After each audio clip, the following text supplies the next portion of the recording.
Hi everyone, welcome back to Slay Think Like a Great Man, the channel where we break down life-changing books and help you build habits that actually stick. This week, we're diving into one of the most impactful books on personal development in recent years, Atomic Habits by James Clear. Now, if you've ever struggled with consistency, motivation, or just feeling like you're not making progress, this book and today's video is for you. We'll explore how small changes compound over time, why systems beat goals every time, and how identity shapes everything you do.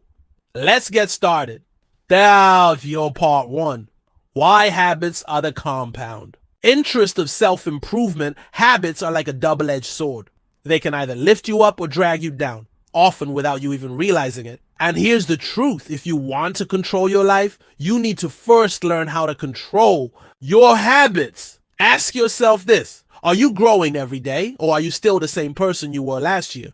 Because real change doesn't come from big dramatic moments. It comes from the tiny choices you make every single day. That's the core message of Atomic Habits.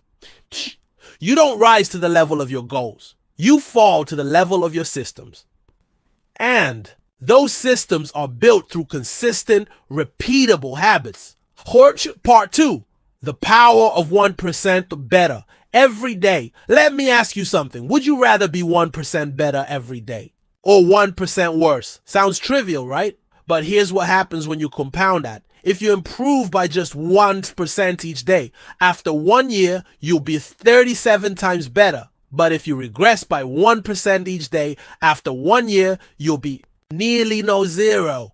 That's the hidden power of habits. They don't seem like much in the short term, but over time, they shape your entire life. Think of it like bamboo. A bamboo plant spends 5 years just building roots underground. You see, no growth above ground. Then suddenly, in just 6 weeks, it shoots up 90 feet. Why? Because all that invisible work was happening below the surface. Your habits are the same. The real growth is happening long before you see any results. So if you're frustrated with slow progress, remember, you're not falling behind. You're building momentum. Li Yao in part 3, why goals fail and systems succeed.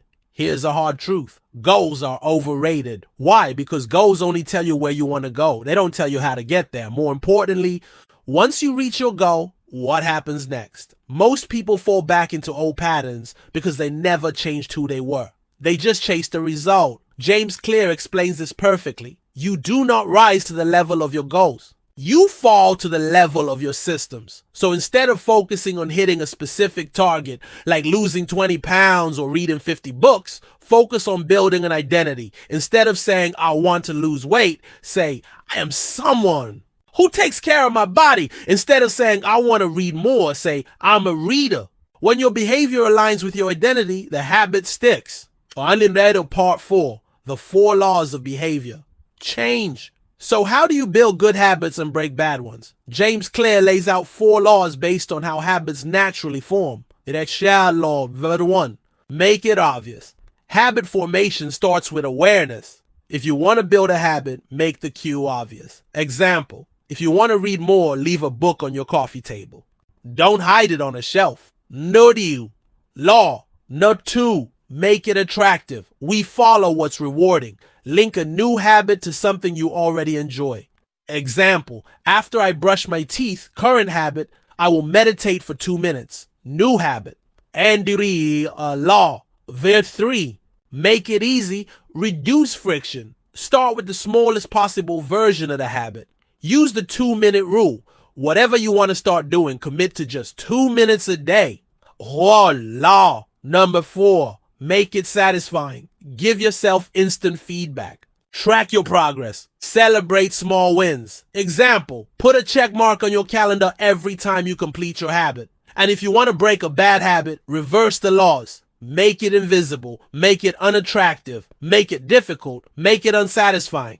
Part 5. Identity is the key to lasting change. This might be the most powerful insight in the whole book. You don't change by forcing yourself to act differently. You change by changing who you believe you are. Every action you take is a vote for the type of person you believe you are. So if you want to become a writer, write, even if it's bad. If you want to become an athlete, train, even if it's just 10 minutes a day. Over time, those actions reinforce your identity. And once your identity shifts, your habits follow. That's why labels matter. If you keep telling yourself, I'm lazy, guess what? You'll act lazy. If you tell yourself, I'm a learner, you'll find ways to grow every day. So stop trying to force yourself into discipline. Start shaping your identity and let your habits reflect that. Learn. Part 6, the science behind how habits form through a simple neurological loop. Spout by 1, cue, 2, craving, 3, response, 4, reward. Let's break it down with an example. Lower cue, you hear a notification sound. Craving, you want to know who messaged. You! Response, you pick up your phone and open the app. Reward, you feel satisfied after checking your message. This cycle repeats constantly throughout your day, whether you realize it or not. So if you want to build a good habit, design the environment so that the cues for good behaviors are everywhere and the cues for bad ones are nowhere. Want to drink more water? Keep a bottle on your desk. Want to stop scrolling TikTok at night? Remove the app from your home screen. Travel. Part 7, how to build good habits. That stick, let's go deeper into the 4 laws with practical examples. F, law. 1, make it. Obvious visual cues are powerful. Our brains are wired to respond to what we see. So if you want to read more, place a book where you'll see it daily, on your couch, next to your bed, or in your bag. Same goes for exercise. Lay out your workout. Close the night before. Make it impossible to ignore. Load screw. Make it attractive. Stack your habits together. Use this formula. After current habit, I will new habit. Examples. After I finish my morning coffee, I will read for 10 minutes. After I brush my teeth, I will floss 1 tooth. After I sit down for dinner, I will eat 1 vegetable. Pair a new habit with something you already enjoy, and it becomes irresistible. Also, join a group that supports your identity.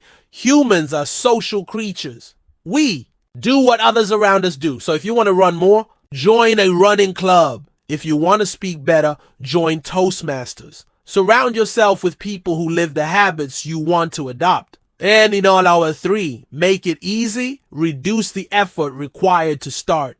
Remember the 2-minute rule. Whatever new habit you want to build, commit to just 2 minutes a day. Want to start writing? Write 1 sentence. Want to start exercising? Do 5 push-ups. Want to start learning Spanish? Watch 1 short video. Starting small removes resistance. And once you start, you usually end up going further than planned. Also, optimize your environment. Want to eat healthier? Place fruits and nuts within reach. Want to avoid distractions? Turn off notifications. Make the good easy. Make the bad hard.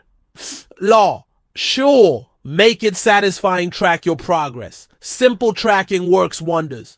Put a sticker on a calendar every time you complete your habit. There's something deeply satisfying about seeing your streak grow. But here's a warning. Don't confuse tracking with achievement. Tracking is a tool, not the goal itself. If you only do the minimum to fill in your chart, you miss the point. Stay focused on the process, not the scoreboard. But part 8, avoiding the trap of complacency. Habits can become dangerous when you rely on them too much. Sometimes automation leads to mediocrity. Just because you've done something the same way for years doesn't mean it's still the best way. So how do you stay sharp? Expect curves, not straight lines. Don't expect linear progress. Real growth looks more like a wave with ups and downs, plateaus and breakthroughs. To keep improving, practice with intention. Learn about deliberate practice, the method used by top performers in music, sports, and business, and aim for a flow state where you're fully immersed, challenged, and performing at your best. Flow isn't a habit, it's a mindset, and it's where real mastery begins. Part 9, reflect often, evolve always. Finally, don't let your identity trap you. Yes, identity is powerful, but if you cling tightly to who you think you are, you limit who you could become. Keep asking yourself, am I clinging to old beliefs? Am I evolving with the world around me? Am I still the person I want to be? Growth requires reflection, and reflection requires humility. So stay curious, stay flexible, and always be willing to rewrite the story of who you are. Well, conclusion, small habits, big life. In summary, Atomic Habits teaches us that tiny changes compound into massive results. Systems beat goals. Identity drives behavior. Habits shape your destiny. One habit won't change your life, but 10 habits working together, that's transformation. So start small, be consistent, and trust the process. If you enjoyed this breakdown, please give this video a thumbs up, share it with someone who needs it, and subscribe for more videos like this every week. Thanks for watching. See you next time.